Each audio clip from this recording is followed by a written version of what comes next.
පින්වත්නි මොනවා හරි කළා කියලා කෙනෙක් සංසිඳෙන්නේ නැහැ. ඒ නිසා අපි මොනවා හරි කරන එක නෙමෙයි අපි කරන්න ඕන. අපි ඉලක්කයට සත්‍ය අවබෝධයට අදාළ වැඩපිළිවෙලට එකතු වෙන එකයි අපි කරන්න ඕන. හේතුව අපට පින්වත්නි බොහෝම අඩුයි වෙලාව. අවකාශය බොහොම අඩුයි. බොහොම වේගෙන් අපේ ජීවිතය ගෙවෙනවා. ඊටාම වේගයෙන් අපිට අපේ ජීවිතය අතහැරෙනවා. ඉතින් ජීවිතය අතහැරෙන්න කලින් සත්‍ය අවබෝධය කරා යන්න අපි ජවය ගන්න ඕන. සත්‍ය අවබෝධය කරා යන්න ජවය ගන්නවා නම් අපිට තියෙන්නේ ඉලක්කයට නිවන් මඟ වඩා ගන්නයි. දැන් අපි ලෝකයේ විස්තර කර කර අනිත්‍යයි දුකයි අනාත්මයි කියලා බලන්නේ. අපි අරමුණු වල තමයි කෙලෙස් සිඳින්නේ. අරමුණු ගන්නේ අරමුණ තමයි විපස්සනාවට ගන්නේ. මේ ලෝකයේ මේ අනිත්‍යයි දුකයි අනාත්මයි කියලා බලන එක බුද්ධ ශාසනයේ ක්‍රමේ නෙවෙයි. අරමුණ මානසිකාරයෙන් ගරගෙන මානසිකාර ඌහන ලක්කන පඤ්ඤා ඡේදන ලක්කන කියලා දෙකක් තියෙනවා. අරමුණ ගන්නේ මානසිකාරයෙන් අරමුණ ගන්නවා. අරමුණේ කෙලෙස් සිඳින්නේ ප්‍රඥාවෙන්. පඤ්ඤා ඡේදන ලක්කන ප්‍රඥාවෙන් තමයි අරමුණු වල කෙලෙස් සිඳින්න තියෙන්නේ. අරමුණේ කෙලෙස් සිඳින්න තියෙන්නේ ප්‍රඥාවෙන්. දැන් ගොයන් කපන මිනිස්සෙක් නිකම්ම දෑකැත්ත අරගෙන ගහගෙන යන්නේ නැහනේ. එයා පළවෙනියෙන් කරන්නේ ගොයම් මිට අල්ල ගන්නවා. ඒ ගොයම් මිට අල්ල ගන්නකම වගේ තමයි මානසිකාර කුසලතාවය. ඒක මානසිකාර කුසලතාවය. ඒ ගත්ත අරමුණේ ඒ කියන්නේ ගොයම් මිට අල්ලගත්ත මිට තමයි දෑකැත්තෙන් කපන්නේ. අන්න ඒ වගේ තමයි පඤ්ඤා ඡේදන ලක්ෂණ. ප්‍රඥාව කරන්නේ අන්න ඒ දේ. අරමුණේ තමයි කෙලෙස් සිඳින්නේ. ඇයි අරමුණු මත තමයි අපේ සිත නිවනට වසාගෙන ඉන්නේ. අවබෝධයට යන්න නොදී නිවන වසාගෙන ඉන්නේ. අරමුණ ගන්නකොට මානසිකාර කුසලතාවය නැතිකම නිසාම අරමුණු වල කෙලෙස් සිඳින්න ප්‍රඥාවේ කුසලතාවයට ඉඩ නොලැබෙන්නේ. ඒ නොලැබීම පිණිස සිත වසාගෙන ඉන්න ගතිකත්වයක් අපේ ඇතුලේ තියෙනවා. අන්න ඒවට තමයි නීවරණ කියලා කියන්නේ. නීවරණ කියලා කියන්නේ අර මානසිකාර ඌහන ලක්ෂණයත් ප්‍රඥා ඡේදන ලක්ෂණයත් කියන දෙකට අවකාශයේ නොදී සිත වසාගෙන ඉන්න මට්ටම. මේ ඒ කියන්නේ මානසිකාර කුසලතාවයටත් ප්‍රඥාවේ කුසලතාවයටත් ඉඩ නොදී වසාගෙන ඉන්න මට්ටමට අපි කියනවා මොකද්ද? නීවරණ කියලා. නීවරණ කියන්නේ මොනවද ඇත්තටම? නීවරණ කියලා කියන්නේ සත්‍ය අවබෝධයට සිත විවෘත වෙන්න නොදී නිවන වසාගෙන ඉන්නවා කියන එක. ඒතර මොකටද අවකාශය ලබා දෙන්නේ නැත්තේ? මානසිකාර කුසලතාවයටත් ප්‍රඥාවේ කුසලතාවට. ප්‍රඥාවෙන් මොකද්ද කරන්නේ? ගත්ත අරමුණේ කෙලෙස් සිඳින එක. ගත්ත අරමුණේ ලෝකෙම කෙලෙස් සිඳින්න ඕමනා කරන්නේ නැහැ. ඒ නිසා සියල්ල අනිත්‍යයි දුකයි අනාත්මයි කියලා බලන එකට එහා ගිහින් අපි කරන්නේ අපේ අත්දැකීම් පරාසය තමයි අනිච්චානුපස්සී විහෙරණයෙන් අනාත්තානුපස්සී විහෙරණයෙන් අපි බලන්න පටන් ගන්න. ඒ නිසා මේ මානසිකාරය ඌහන ලක්ෂණය ප්‍රඥාව ඡේදන ලක්ෂණය. ප්‍රඥාව අවශ්‍ය මොකටද? කෙලෙස් සිඳින්න. ඒතකොට ප්‍රඥාවට කෙලෙස් සිඳින්න අවස්ථාව දෙන්නෙත් නැතුව මානසිකාර කුසලතාවයට ඉඩ දෙන්නෙත් නැතුව සිත වසාගෙන ඉන්න මට්ටමට අපි මොකද්ද කියන්නේ? ආවරණය කරගෙන ඉන්න මට්ටමට නීවරණ කියලා කියනවා. ඒවට මොකද්ද කියන්නේ? නීවරණ කියලා කියනවා. එතකොට මේ අරමුණු මත මේ හැකියාවන් දෙකටම ඉඩ නොදී, ඒ කියන්නේ මානසිකාර ඌහන ලක්ෂණ ප්‍රඥා ඡේදන ලක්ෂණ කියන දෙකටම නොදී,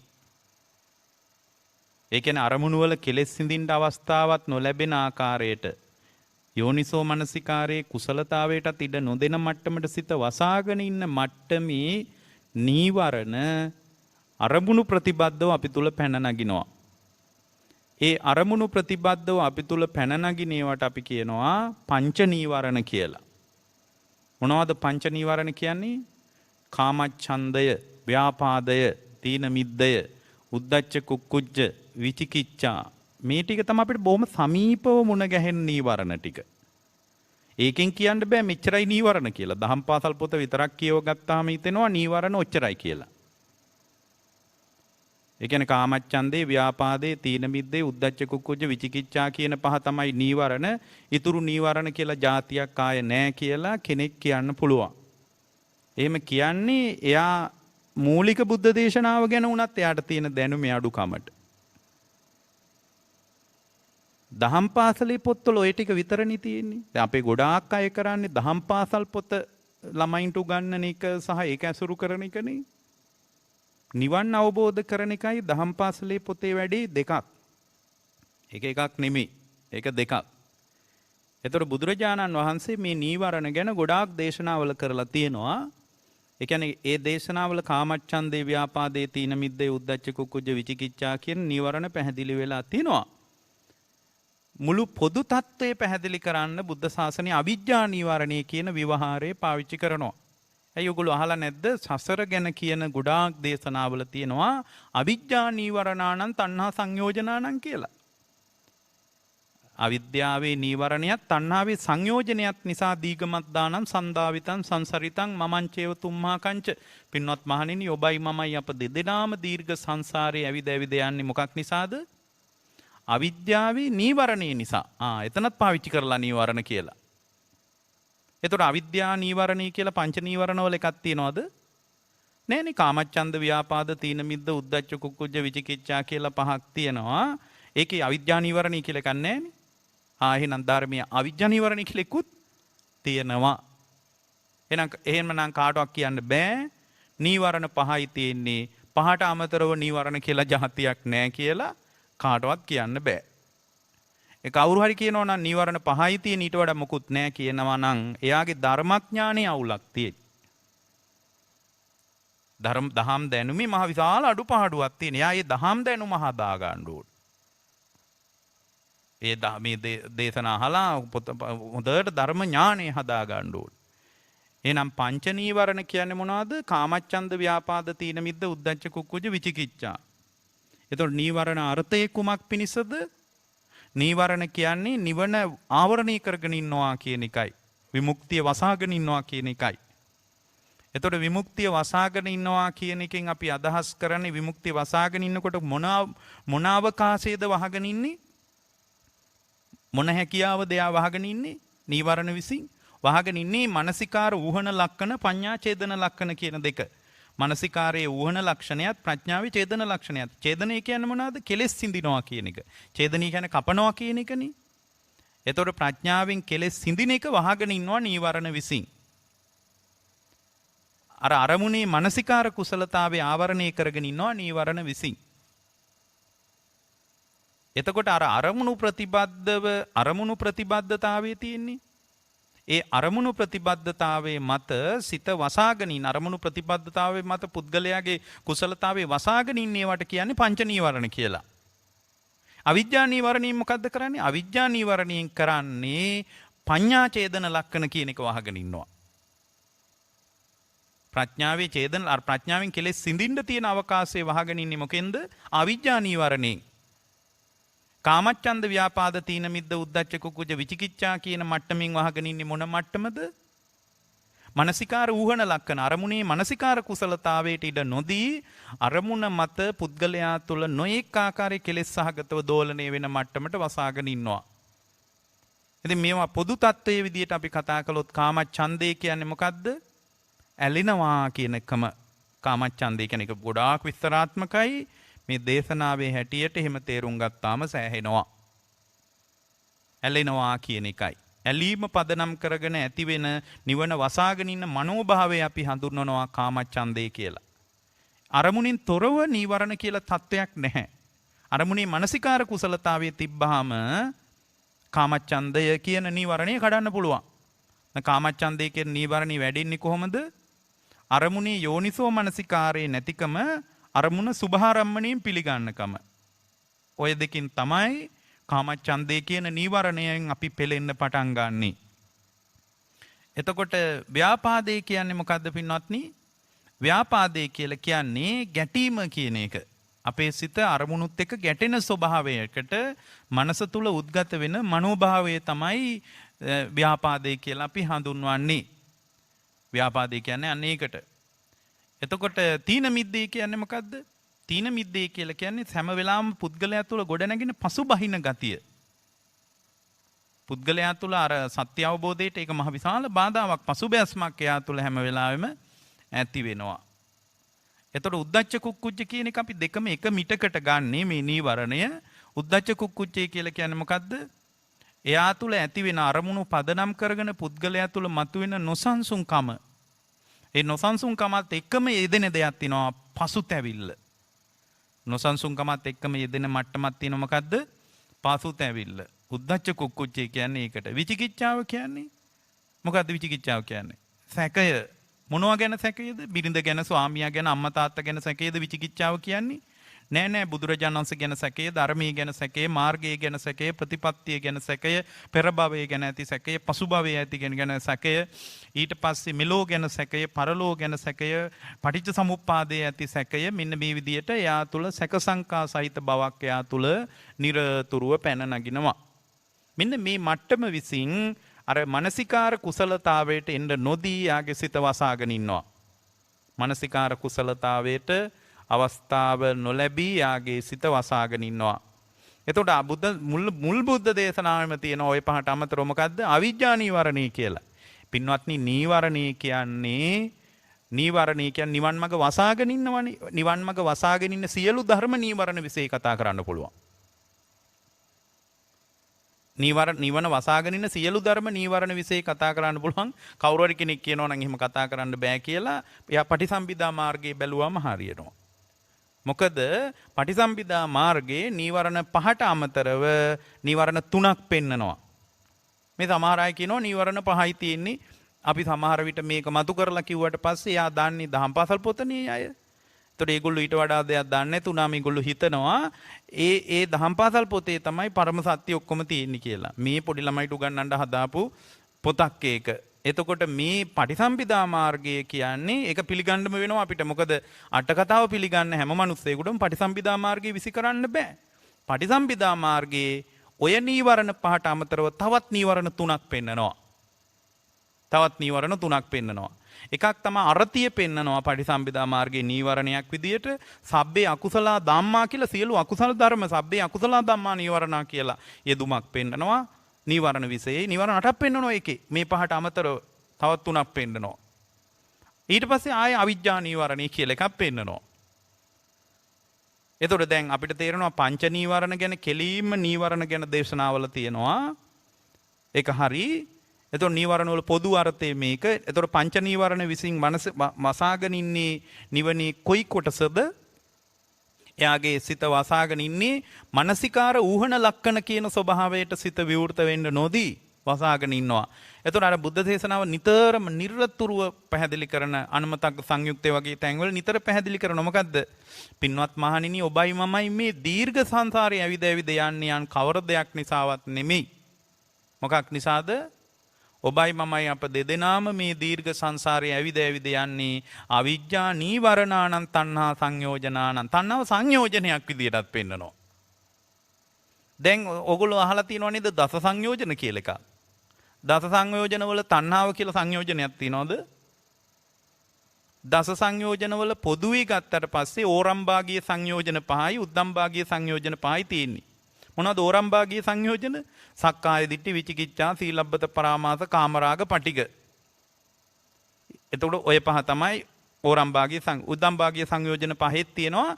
නමුත් අවිද්‍යාව මේ යම් කෙනෙක් කියන්න පුළුවන් යම් කෙනෙකුට හිතෙන්න පුළුවන් තණ්හාව සංයෝජනයක් නෙමෙයි කියලා.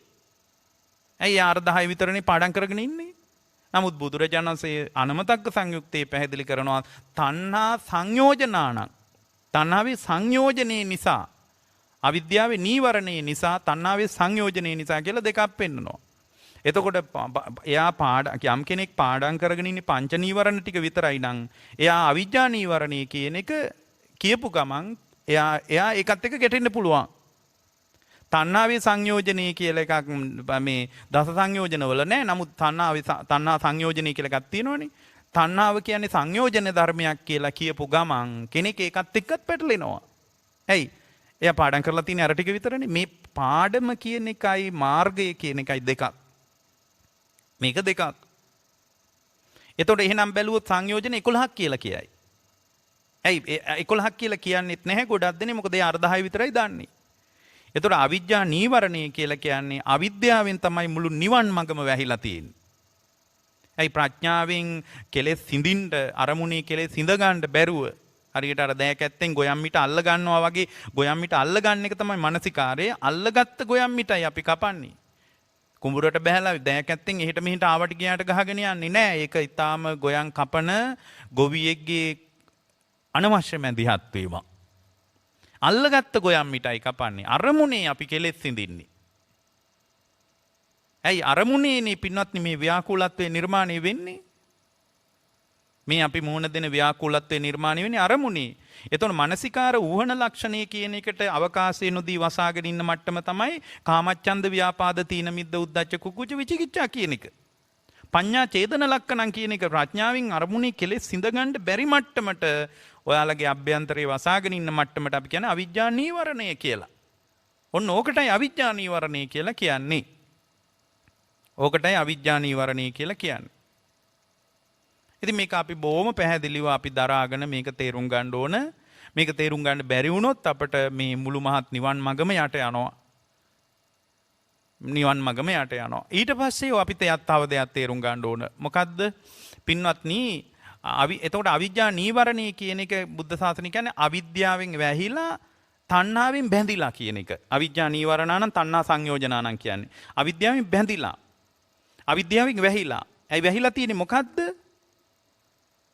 ප්‍රඥාවෙන් විපස්සනා කරගන්න පුළුවන් අවකාශය තුල විමුක්ත ශ්‍රාවකත්වයේ බිහිවීම සම්පූර්ණයෙන් වහගෙන ඉන්නවා. අවිජ්ජා නීවරණානම්.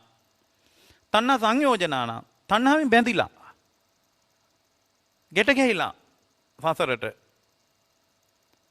එතකොට දැන් පින්වත්නි අපි හොඳට මතක තියාගන්න ඕන අවිජ්ජා නීවරණය කියන විශේෂ සංග්‍රහ කරලා බලනකොට පටිසම්භිදා මාර්ගයේ ඔක ලස්සනට තෝරනවා. අරතියත් සබ්බේ අකුසල ධම්මා කියන එකත් අවිද්‍යාවත් තුනම නීවරණ තුනක් විදිහට. එතකොට පහයි කියලා කාටවත් කියන්න පුළුවන්ද? නීවරණ පහයි තියෙන්නේ. නීවරණ පහට වඩා මොකක්වත් තියෙන්න බෑ කියලා කියන්න බෑ. යායි පටිසම්භිදා මාර්ගයේ අතගාලවත් නැති කෙනෙක් එහෙමනම් ගියා. පටිසම්භිදා මාර්ගයේ නීවරණ 8ක්ම පෙන්නනවා. එතකොට දැන් ත්‍රිපිටකයේ අට කතාවයි පිළිගන්න මිනිහෙකුට කාටවත් කියන්න බෑ නීවරණ පහයි කියලා.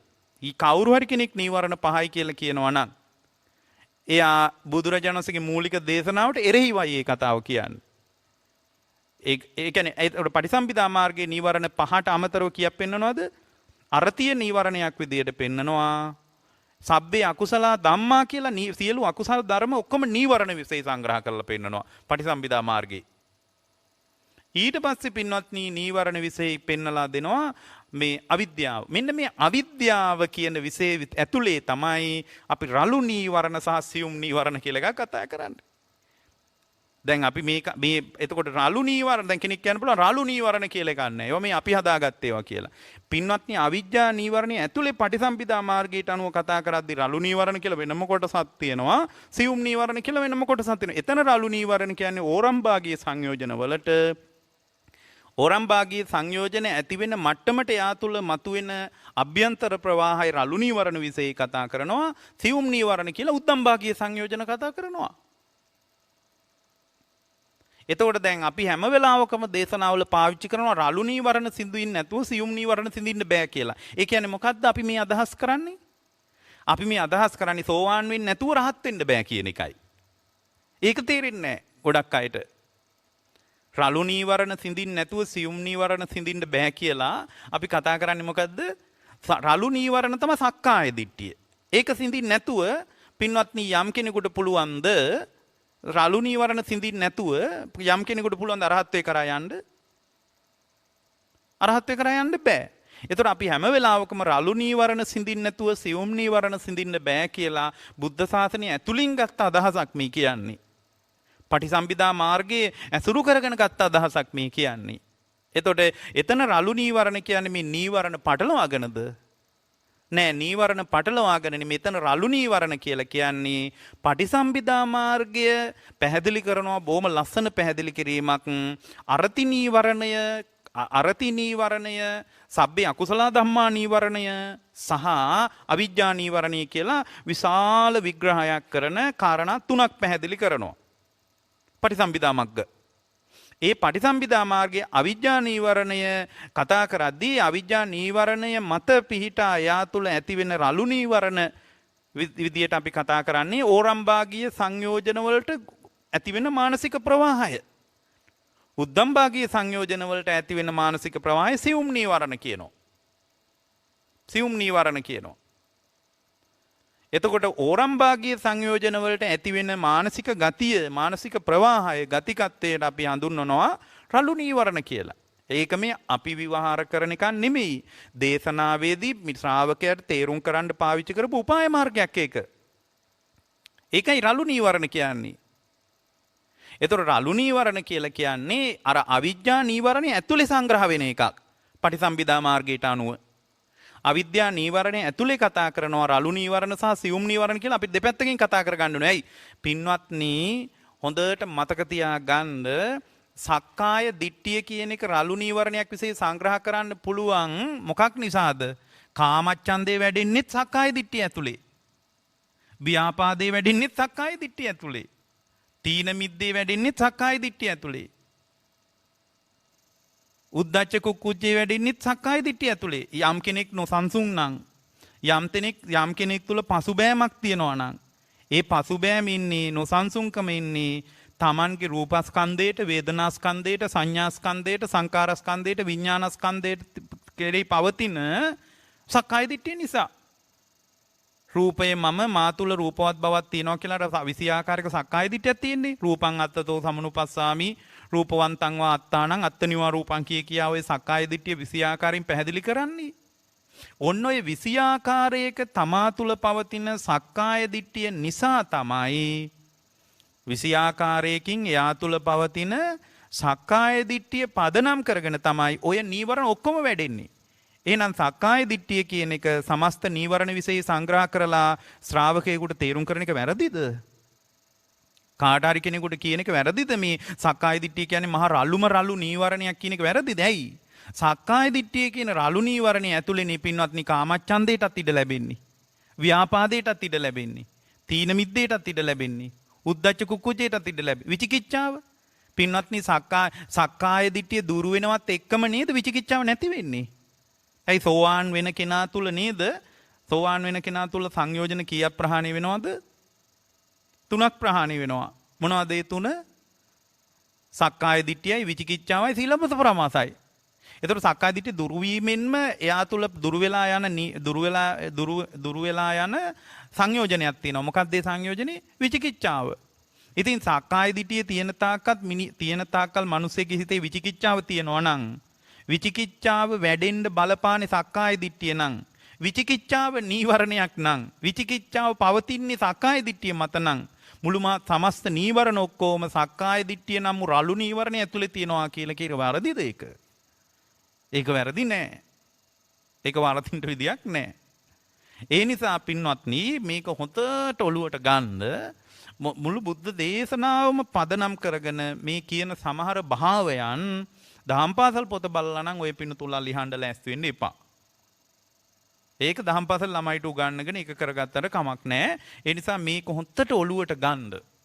මොකද මේ නීවරණ සිඳින්න නැතුව පින්වත්නි සත්‍ය අවබෝධය කරා යන්න බෑ. එහෙනම් ඔයගොල්ලෝ මත එක දෙයක් ගන්න ඔලුවට මූලික බුද්ධ දේශනාවේ නීවරණ 5ට අමතරව নিরතුරුව පාවිච්චි කරපු නීවරණයක් තියෙනවා. මොකද්ද? අවිජ්ජා නීවරණ. එතකොට අවිජ්ජා නීවරණී ඉලක්කය මොකක්ද? අවිජ්ජා නීවරණී විසින් නීවරණ කියන්නේ වහගෙන ඉන්නවා කියන එක. නිවන් මඟ වහගෙන ඉන්නවා. ඉතින් පින්වත්නි නිවන් මඟ වහගෙන ඉන්න එකට බුද්ධ ශාසනයේ නීවරණ කියලා නම් කතා කළේ. නිවන් මඟ වහගෙන ඉන්න යම් තාක් දේවල් නැද්ද? ඒවා ඔක්කොම නීවරණ විශේෂ කතා කරන්න පුළුවන්. ඒකයි පටිසම්භිදා මාර්ගය කියන්නේ සබ්බේ අකුසල ධම්මා නීවරණා කියලා. ඇයි? නීවරණ කියන්නේ නිවන වහගෙන ඉන්නේවට. නීවරණ කියන්නේ නිවන වහගෙන ඉන්න එකට. එතකොට නිවන වහගෙන ඉන්න යම් තාක් දේවල් නැද්ද? සබ්බේ අකුසල ධම්මා. සියලුම යම්තා අකුසල් ධර්ම වෙද්ද පින්වත් මහණෙනි සියලු අකුසල් ධර්මයන් නීවරණයයි කියලා පටිසම්භිදා මාර්ගයේ තා පැහැදිලිව දේශනා කරලා පැහැදිලිව සඳහන් වෙලා තියෙනවා. එහෙනම් යම්තාක් අකුසල් ධර්ම ඇද්ද යම්තාක් සත්‍ය අවබෝධය වහගෙන ඉන්න දේවල් ඇද්ද ඒ ඔක්කොම නීවරණ විශේෂ සංග්‍රහ කරන්න පුළුවන් කියනවා. ඉතින් අපි අපේ සත්‍ය අවබෝධයේ වැහිලා තියෙන ප්‍රබලතම රළු නීවරණي මොකද්ද? ඉතින් පින්වත්නි අපේ නිවන සම්පූර්ණයෙන් වහගෙන ඉන්න ප්‍රධාන සාක්ෂිය තමයි මොකද්ද?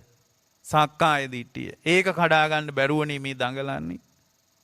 සක්කාය දිට්ඨිය කැඩුනම සෝවාන් වෙනවනේ. එතකොට සක්කාය දිට්ඨිය විසින් අපේ නිවන් මගම වහගෙන රූපය පිළිබඳව පුද්ගලයා තුළ පවතින ආත්මීය හැඟීම, වේදනාව තුළ පවතින ආත්මීය හැඟීම පටිච්ච සමුප්පන්නව විමස ගන්න බැරුව, සංඥාව පිළිබඳව ඇති වෙන නැති වෙන බව දකින්න බැරුව, පටිච්ච සමුපාදයෙන් විමස ගන්න බැරුව සංඥාව තුළ පවතින ආත්මීය අදහස, සංස්කාර තමා තුළ හටගන්න සිතත් සිතුවිලිත් පදනම් කරගෙන ඒවා මත එළඹිලා ආත්මීය ස්වභාවයකින් ඉන්න ගතිය නිසා නිවන් මඟ වැහිලා තියෙන කම,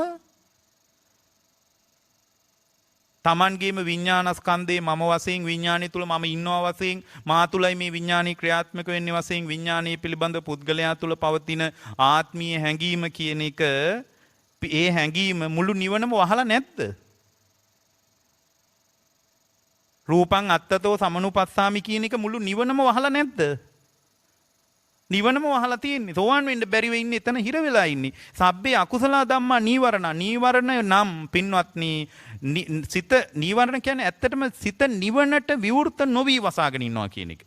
නිවන වහගෙන කියන එකම නෙමෙයි. නීවරණ කියන්නේ සිත නිවනට විවෘත නොවි වසාගෙන ඉන්නවා කියන එක. එතකොට නීවරණ විශේෂයි අපි එතකොට කතා කරන කාමච්ඡන්ද ව්‍යාපාද තීන මිද්ද උද්ධච්ච කුක්කුජ විචිකිච්ඡා කියනවා. ඒවා පංච නීවරණමයි. ඇයි? මානසිකාර කුසලතාවයට අරමුණ පදනම් කරගෙන මානසිකාර කුසලතාවයට යන්න බැරුව අරමුණේ මුලාවටපත් වෙනවා මේවා නිසා. පින්වත්නි සිත ආවරණය කරගෙන සිත සත්‍ය අවබෝධය කරා යන්න බැරුව අවිජ්ජා නීවරණී විසින් පඤ්ඤා ඡේදන ලක්ෂණං කියන එක ප්‍රඥාවෙන් විතරමයි පින්වත්නි අරමුණේ කෙලෙස් සිඳින්න තියෙන්නේ, වෙන ක්‍රමයක් නැහැ. ප්‍රඥාවේ කෙලෙස් සිඳින්න බැරි වෙන මට්ටමට සිත ආවරණය කරගෙන ඉන්නවා අවිජ්ජා නීවරණය. එතනම නීවරණ 6යි පින්වත්නි. මුල් බුද්ධ දේශනාවෙම 5යි නෙමෙයි. 6යි.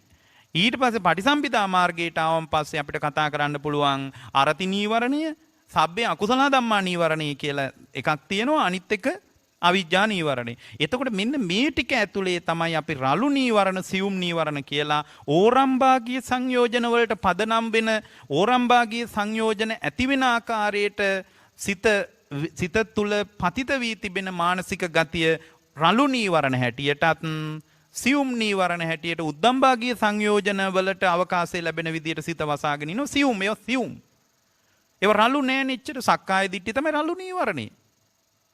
හරිම රළුයි සක්කාය දිට්ඨිය. පංචස්කන්ධය තුල මම ඉන්නවා, මා තුලයි මේ පංචස්කන්ධය තියෙන්නේ කියලා දෙපැත්තට බලන අවිජ්ජා සහගත බැල්මක් තියෙනවා. ඒ බැල්ම විසින් අර සමස්ත පංච නීවරණම නඩත්තු කරනවා. මුළු පංච නීවරණම නඩත්තු කරන්නේ සක්කාය දිට්ඨිය තියෙන තැන නම් මුළු පංච නීවරණම නඩත්තු වෙන්නේ. ඉතින් පංච නීවරණ නඩත්තු වෙන්නේ සක්කාය දිට්ඨිය මතින් නම් පංච නීවරණ වලට නීවරණ කියන්න පුළුවන් නම් ඒක නඩත්තු වෙන මට්ටමට නීවරණී කියලා විවහාර කිරීමේ ඇති වරද කුමක්ද? කිසිම වරදක් නැහැ. ඒ නිසා පින්වත්නි මේවා හොඳට ඔළුවට ගන්න. මේක ඔළුවට ගන්නේ නැතුව කාටවත් පුළුවන්කමක් නැහැ ඔය රළු නීවරණ සක්කාය දිට්ඨිය නම් රළු නීවරණේ කඩලා දාන්න. එයාට ඒක කරගන්න බෑ පින්වත්නි. දැන් අර සංඝාරව සූත්‍රයේදී බුදුරජාණන් වහන්සේ නීවරණ වල ලස්සන උපමා කරලා පෙන්නනවා. පින්වත්නි මේ සිත වතුර වගේ. මේ සිතේ ස්වභාවය වතුර වගේ. අංගුත්තර නිකායේ සංඝාරව සූත්‍රයේ නීවරණ විභාග කරන්නේ මෙන්න මේ විදියටයි. සංඝාරව සූත්‍රයේ. එතකොට අංගුත්තර නිකායේ සංඝාරව සූත්‍රයේ විසින් පෙන්නනවා මේ සිත හරියට බොහොම පිරිසුදු වතුර වගේ. ඒක භාග්‍යවතුන් වහන්සේ මුල් දේශනාවලත් වදාලා ආගන්තුක උපක්ලේශ වලින් සිත කිලිටි වී යන බව. එතකොට සිත වතුර වගේ. එතන මේ කාමච්ඡන්දේ කියන්නේ පිරිසුදු දිය බඳුනකට වර්ණ එකතු වුණා වගේ. පිරිසුදු වතුර අවර්ණයි. පිරිසුදු වතුර අවර්ණයි. වතුරේ පාරිශුද්ධිය ඉන්ද්‍රිය මට්ටමින් දැනගන්න තියෙන්නේ අවර්ණයි පිරිසුදු වතුර. සුවඳක් තියෙන්න බෑ පිරිසුදු වතුරේ. රසයක් තියෙන්න බෑ පිරිසුදු වතුරේ. පිරිසුදු වතුරේ රස භාව නැහැ. පිරිසුදු වතුරේ වර්ණවත් බවක් නැහැ. පිරිසුදු වතුරේ පින්වත්නි ගඳ සුවඳක් නැහැ. ඉන්ද්‍රිය මට්ටමින් වතුර මනින්න පුළුවන් මිනුම් දඬු දැන් තියෙනවා. නමුත් පිරිසුදු වතුර ඉන්ද්‍රිය මට්ටමින් තෝරන්න වෙන්නේ ඔය මට්ටමට. මේ සිතත් හරියට පින්වත්නි මේ පිරිසුදු වතුර වගේ. කාමච්ඡන්දේ කියන නීවරණයේ විසින් මේ සිත පිරිසුදු වතුර වගේ ඒ පිරිසුදු වතුර වලට ඩයි එකක් අවලං වුණා වගේ කාමච්ඡන්දේ කියන්නේ. ඩයි එකක් අවලං වුණා. ආයි භාවිතයට ගන්න බෑ. භාවිතයට ගන්නේ කොහොම වුණත් පතුල නම් පේන්නේ නැහැ. ඇතුළාන්තේ නම් දකින්න බෑ. අර පඤ්ඤා මානසිකාර ඌහන ලක්කන පඤ්ඤා ඡේදන ලක්කන කියන එකට බෑ අවකාශය හදන්න. එතකොට ව්‍යාපාදයේ නීවරණේ බුදුරජාණන් වහන්සේ උපමා කළේ කොයි විදියටද? ව්‍යාපාද නීවරණේ පෙන්වුවේ හොඳට රත් වෙලා නටන දිය බුබුලු දදා නටන වතුර භාජනයක් වගේ මූණවත් බලා ගන්න බෑ. සාමාන්‍යයෙන් අවර්ණ වුණත් මූණ බලන්න පුළුවන්. වතුරේ පින්වත්නි මේ ව්‍යාපාද නීවරණේ කියලා කියන්නේ දිය බුබුලු දදා නටන වතුර භාජනයක් වගේ. එහෙමයි භාග්‍යතුන් වහන්සේ සංඝාරව සූත්‍රයේදී අපට පැහැදිලි කළේ. එතකොට තීන මිද්දේ බුදුරජාණන් වහන්සේ උපමා කළේ දියසෙවල වලින් පිරිච්ච දියසෙවල වලින් පල් වෙලා කාලයක් දියසෙවල වලින් පිරිච්ච දිය බඳුනක් වගේ. තීන මිද්දෙන් බැට කන එක. උද්දච්ච කුක්කුජ්ජයෙන් බැට කන එක හරියට මොකද්ද දැන් උද්දච්ච කුක්කුජ්ජය කියලා කිව්වේ නොසන්සුන්කමයි පසුතැවිල්ලයි. මේක මහා බරපතල නීවරණයක්. උද්දච්ච කුක්කුජ්ජය කියන්නේ මොකද්ද කියලාවත් උකටත් දෙනිත් දන්නේ නැහැ. Tamanගේ ඇතුළාන්තයේ අරමුණු ප්‍රතිබද්ධව නොසන්සුන් වෙනවා නම් ඒ නොසන්සුන්කම ඇතුළේම පශ්චත්තාපයක් තියෙනවා නම් මෙන්න මේ දෙකෙන් සමන්නාගත වෙච්ච නීවරණයට අපි කියනවා මොකද්ද? උද්දච්ච කුක්කුජ්ජ කියලා. නීවරණ පහයි කියලා දැනගත්තට ඔය ගොඩක් දෙනෙක් උද්දච්ච කුක්කුජ්ජේ කියන්නේ මොකද්ද කියලා විවහාර මාත්‍රෙන් විග්‍රහ කරන්න කිව්වොත් බිම්බලා ගන්නයි වෙන්නේ. එතකොට බුදුරජාණන් වහන්සේ සංඝාරව සූත්‍රයේදී උද්දච්ච කුක්කුජ්ජේ පෙන්වුවේ කොයි විදියටද? සුළඟින් කැළඹුණු වතුර භාජනයක් වගේ. කැළඹෙනවා. කැළඹෙන තැනක වතුර යට අඩිය තියෙන එක හොයාගන්න බෑනේ. අභ්‍යන්තර సంతානිය තුල මානසිකාර කුසලතාවයත් ප්‍රඥාවේ ඡේදනලක් ප්‍රඥාවෙන් අරමුණේ කෙලෙස් සිඳිනකමයි දෙකටම ඉඩ නැහැ. ඇයි? අභ්‍යන්තරේ අඳුන ගන්නවත් බෑ. ඇතුළාන්තයේ දකින්නවත් බෑ යාට. කැළඹිච්ච වතුර තියෙන තැනක පතුල පේනවද? පේන්නේ නැහැ පින්වත්නි. විචිකිච්ඡාව හරියට බුදුරජාණන් වහන්සේ පෙන්වුවේ අන්ධකාරයේ තියෙන තැනක. බලන්න විචිකිච්ඡාව උපමා කරපු විදිය. අන්ධකාරයේ තියෙන තැනක මඩ සහිත වතුර වගේ. විචිකිච්ඡා හැයි සැකයි හැම වෙලාවෙම පේන්නේ මොකද්ද වෙන්නේ කියලා. අන්ධ කරනවා, අචක්කු කරනවා, නිබ්බාන සංවත්තනිකෝ. යගේ ඇතුළ අන්ධ වෙලා යනවා, අචක්කු කරනවා, ධර්මයේ ඇස වැහිලා යනවා. අනිබ්බාන සංවත්තනිකෝ නිවන පිණිස ඇති අවකාශය වහලා දානවා. එහෙනම් නිවන පිණිස අවකාශය වහලා දාන මට්ටම තමයි නීවරණවල පදනම. එහෙනම් නිවන පිණිස අවකාශය වහන සියලුම දේවල් නීවරණ කියලා කතා කරන්න පුළුවන්. ඒක මම නෙමෙයි කියන්නේ පටිසම්භිදා මාර්ගයයි කියන්නේ. ඒ නිසා පටිසම්භිදා මාර්ගයේ ලියද්දිම කියනවා සබ්බේ අකුසල ධම්මා නීවරණා කියලා. ඇයි? නිවන පිණිස වහලා දාන යම්තාක් තත්ත්වයන් නැද්ද? නිවන පිණිස අවකාශයේ වහලා දාන යම්තාක් දේවල් නැද්ද? ඒවා ඔක්කොම කතා කරන්න පුළුවන් නීවරණ විසෙයි. එහෙනම් පින්වත්නි ඔයාලා නොහිතුවාට රාගයත් නීවරණයක් විසේ සංග්‍රහ කරන්න පුළුවන්. ඇයි? සබ්බේ අකුසල ධම්මා නීවරණ. කවුරු හරි කෙනෙක් අද මේ බණ අහලා ඉවරලා අපි කිව්වොත් මේ සරාගී බව කියන්නේ නීවරණයක් කිව්වාම ඒගොල්ලෝ හිතන්න පුළුවන් මේ සරාගී බව කියන අකුසලයක් නේ. රාග ද්වේෂ මොහ කියන්නේ අකුසල් මුල්නේ. අකුසල් වලට මෙන්න මේ ස්වාමීන් වහන්සේ නීවරණයක් කියලා කියනවා කියලා කවුරු හරි කියනවා නම් ඒක ධර්මයට කරන අභූත චෝදනාවක්. අපිට කරන එකක් නෙමෙයි. ඇයි? සබ්බේ අකුසල ධම්මා නීවරණා කියලා අපගේ බුදුරජාණන් වහන්සේගේ බුද්ධ දේශනාව ඇසුරින් අට කතාව පැහැදිලි කරලා තියෙද්දී අපිට රාගය නීවරණයක් විදිහේ කතා කරන්න බැරිද? පුළුවන්. එතකොට දැන් අපි අර සබ්බේ අකුසල ධම්මා නීවරණ අරති නීවරණය සහ මේ අවිජ්ජා නීවරණය කියන නීවරණ තුන ඊටා විශේෂ කරලා පටිසම්භිදා මාර්ගයේ පෙන්වද්දී අවිජ්ජා නීවරණය ඇතුලේ මේ පොදු නීවරණ රටාව ඇතුලේ තමයි රළු නීවරණ සියුම් නීවරණ කියලා අවබෝධයේ පහසුවට බෙදාගෙන තියෙන්නේ. අපි විභාග ලියන්න නෙමෙයි මේක පාඩම් කරගන්නේ. අපිට ධර්මාචාර්ය ලියන්නවත්, දහම් පාසල් අවසාන ලියන්නවත්, උසස් පෙළ ලියන්නවත් නෙමෙයි මේවා අපි කරගන්නේ. අපි මේවා අඳුනාගන්නේ, අපි මේවා තේරුම් ගන්නේ අනේ මේ ගෝර සසරින් මිදීම පිණිස. සසර දුක ඉවර කරගන්නයි. ඒ නිසා මේ විභාග වලට ගිහින් ලියන අය කාමච්ඡන්ද ව්‍යාපාද තීන මිද්ද උද්ධච්ච කුක්කුච විචිකිච්ඡා කියන පහ ලියලා පැත්තකට වෙන්න. හැබැයි මතක තියාගන්න නිවන් මඟ වඩනවා නම්, සෝවාන් වෙන්න ඕන නම් මෙයා එතනින් එහාට මේ කතාව බොහොම ගැඹුරින් කියව ගන්න ඕන, ගැඹුරින් විමස ගන්න ඕන, ගැඹුරින් තේරුම් ගන්න ඕන.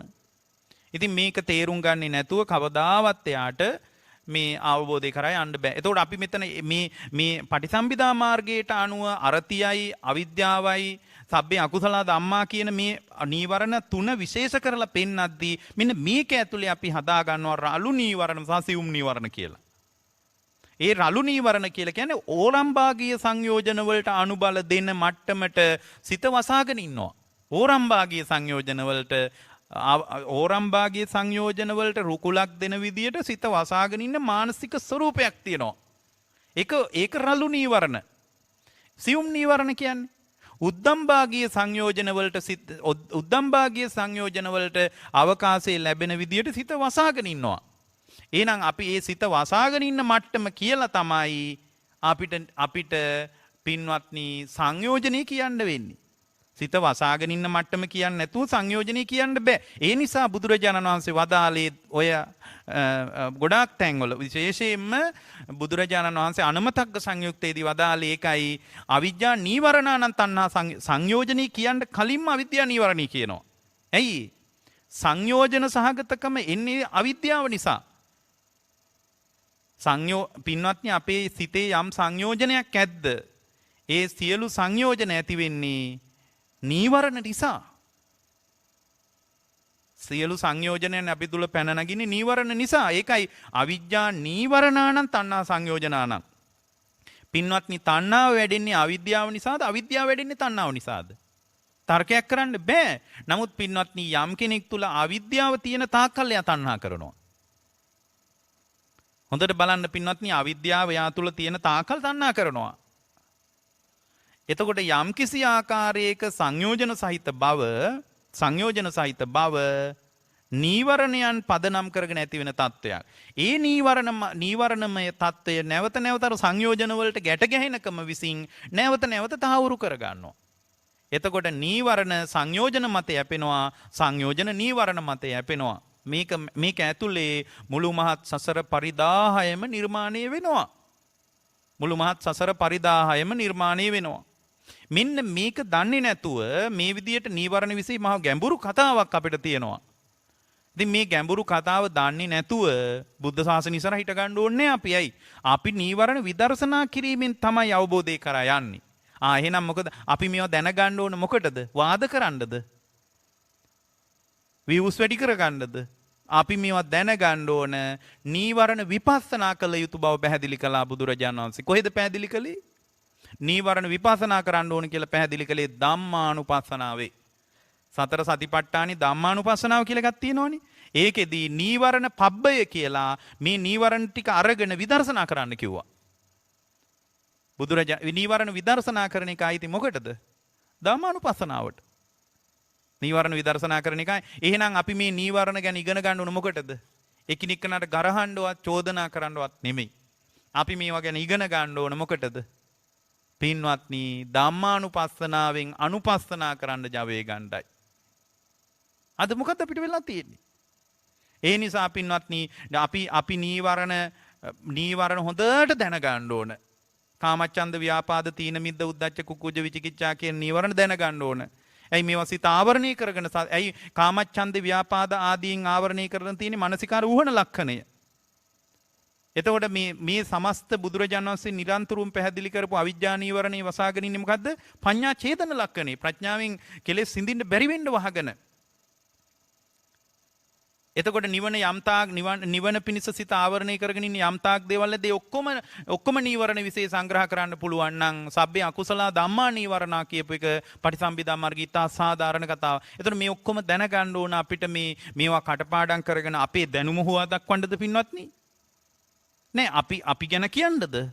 නෑ බුදුරජාණන් වහන්සේ අපට අනුදැන වදාලා පින්වත් මහණෙනි ඔය පින්නතුන්ලා ධම්මානු සතර සතිපට්ඨානෙමයි ගෝචර භූමිය. අද ගොඩාක් දෙනෙකුට රැකෙන්න බැරි සතර සතිපට්ඨානෙ නෑ. ඒතර සතර සතිපට්ඨානේ අවසාන එක මොකද්ද?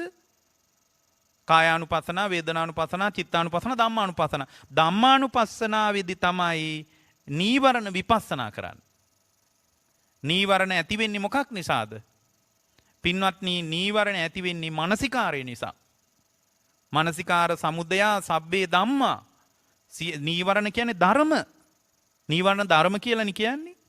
එතකොට නීවරණ ධර්ම ඇති වෙන්නේ මොකක් නිසාද? මානසිකාර ප්‍රත්‍යයෙන්. පින්වත්නි යම් කෙනෙක් තුල ඇලීම ඇති වෙන්නේ අරමුණ මත මානසිකාරය නිසා. ගැටීම ඇති වෙන්නේ අරමුණ මත මානසිකාරය නිසා. පින්වත්නි පසුබැසීම ඇති වෙන්නේ අරමුණ මත මානසිකාරය නිසා. නොසන්සුන් බව ඇති වෙන්නේ අරමුණ මත මානසිකාරය නිසා. පසුතැවීම ඇති වෙන්නේ අරමුණ මත මානසිකාරය නිසා. අරමුණින් තොරව සැකයක් එනවද කවදාවත්? නෑ. එහෙනම් අරමුණු මත මානසිකාර ප්‍රත්‍යයෙන් ඇති වෙනවා මේ නීවරණ. මානසිකාරය නිරුද්ධ වෙනකොට නිරුද්ධ වී යනවා නීවරණ කියලා ධම්මානුපස්සනාවෙන් විපස්සනා කිරීමෙන් තමයි කෙනෙක් අවබෝධය කරා යන්නේ. එහෙනම් අපි සතර සතිපට්ඨානෙට උදව්ව ගන්නයි මේවා ගැන ඉගෙන ගන්න ඕන. එතකොට සතර සතිපට්ඨානෙට උදව්ව ගන්නයි මේවා ඉගෙන ගන්න ඕන. එතකොට මේවා මහා බරපතල කතා. ඒ නිසා ඔය පින්නතුල්ලා මේවා ඉගෙන ගන්න කාටවත් චෝදනා කරන්නවත් ගරහන්නවත් නෙමෙයි. ඔය පින්නතුල්ලා ඉගෙන ගන්න ඕන මොකටද? මොකද මේම කියන්නේ මේ බොහොම උඩු පෙළ අල්ලගෙන හරියට මේ බුද්ධ ශාසනය අකුසල් කරගන්නවා. ඒ නිසා මේවා ඉගෙන ගන්න සතර සතිපට්ඨානෙ වඩන අදහසයි. ඒ නිසා ඔය පින්නතුල්ලා මේක හොඳටම ඉගෙන ගන්න ඕන සතර සතිපට්ඨානෙ වඩන්න.